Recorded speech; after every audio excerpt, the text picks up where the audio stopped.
6K salary sa private school. May nabasa ako sa post ng isang FB page para sa mga new teachers.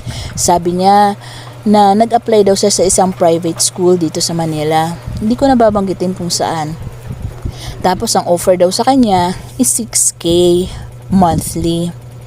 Ang sabi naman niya, kung tatanggapin niya yon, talo siya sa pamasahe at sa allowance niya. Kasi nga naman, sumasakay pa siya at saka kailangan pa niyang magbaon. Ngayon nagtatanong siya kung tama ba yung desisyon niya na i-decline niya yung offer.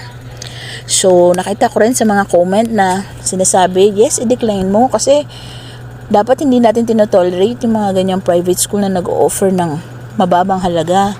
Kasi wala na nga namang nabubuhay or mabubuhay sa 6K monthly salary sa cost of living dito sa Pilipinas.